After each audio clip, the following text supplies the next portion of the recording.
Bilis ngang kumalat ang balita at nalaman nga ni Carlos na si Moira ay hindi pa rin nakukulong dahil nakatags naman ito.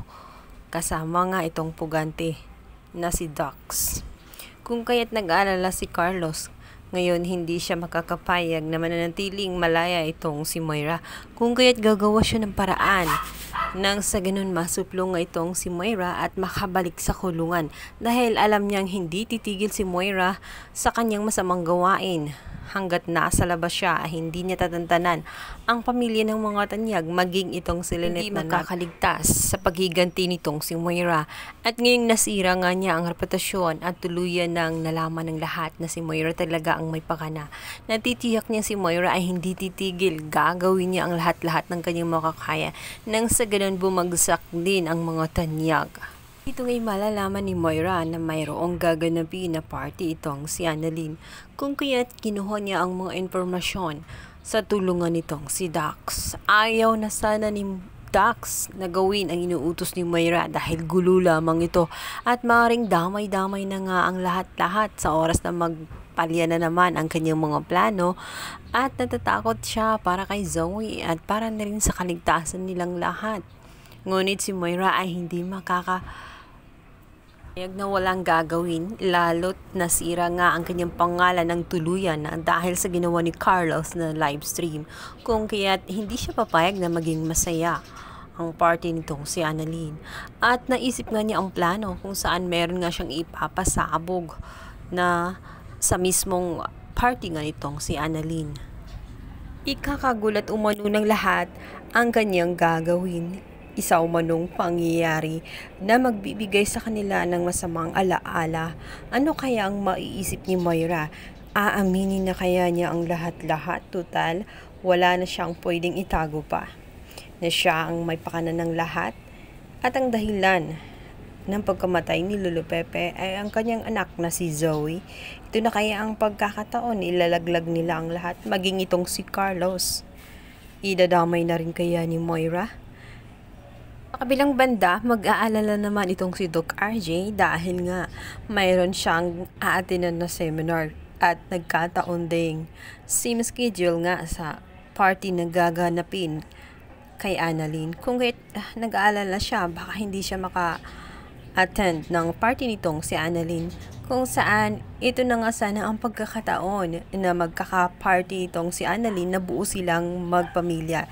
Ngunit mukhang mahadlangan dahil sa isang seminar na dadaluhan niya dahil kilala sa sikat na neurosurgeon ang gaganap doon. Naman pinayuhan na lamang siya ni Dr. Ray na kausapin nga itong si Annalyn dahil natitiyak naman niya na kung ano man ang maging desisyon niya ay maiintindihan naman ni Annalyn dahil pagkat sa ikakabuti rin ang kanyang career yun at nang sa ganun ay makabalik din siya sa medical field at maayos din ang ganyang sapagkat yun din ang dasal ni Annalyn na matupad at mabalik ang kanyang alaala bilang isang magaling na doktor.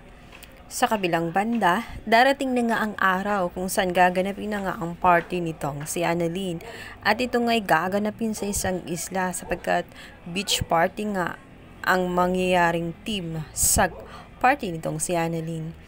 Ngunit itong si Justine ay makaramdam ng pangamba dahil alam nga niya na si Moira ay may plano, kung kaya't mag-iiba ang kanyang desisyon na hindi na lamang sasama sa party at magdadahilan itong masama ang kanyang pakiramdam at magpapaiwan siya. Ngunit ang hindi alam ng lahat, si Justine ay alam na may mangyayaring masama, kung kaya't umiiwas na siya na madamay pa sa anumang kaguluhan na gagawin nga itong si Moira. Mantala, bago ang pangyayaring yun, sinabi ni Moira kay Dax na siguraduhin si Zoe ay hindi makakarating sa naturang party. Ayaw niya kasing madamay si Zoe sa mangyayaring kaguluhan na kanyang gagawin sa party nga nitong si Annalyn. At dito ngay mapapansin ni Annalyn na wala nga doon itong si Zoe sa isang isla. Kung kaya't sasabihan at tatawagan niya itong kanyang kapatid kung nasaan na ba siya. Ngunit malulungkot itong si Annalyn dahil maririnig niya ang balitang hindi nga makapunta itong si Zoe dahil may importanteng gagawin kasama nga ang kanyang jowa ngayon. Naiinis man at na-disappoint itong si Annalyn, ngunit sinabi na lamang nitong si Giselle na wag na siyang mag-expect kay Zoe at ilang beses na nga itong nagluloko sa kanila at natitiyak niya na iba ang katwiran nitong si Zoe at talagang walang plano na makipagsaya sa kanyang party. Sinabi nito na hayaan na lang umano si Zoe at huwag nang maging malungkot at i-enjoy na lang ang naturang araw niya. Sa kabilang banda, wala silang kamalay-malay na nakasama sa kanila ito ngang si Moira dahil tulungan nitong si Dax ay nakatago ito at tuluyang nakasama sa beach party nitong si Annalyn. Magigimbal na lamang sila sa biglaang pasabog nitong si Moira. Wala silang kamalay-malay sa mangyayari.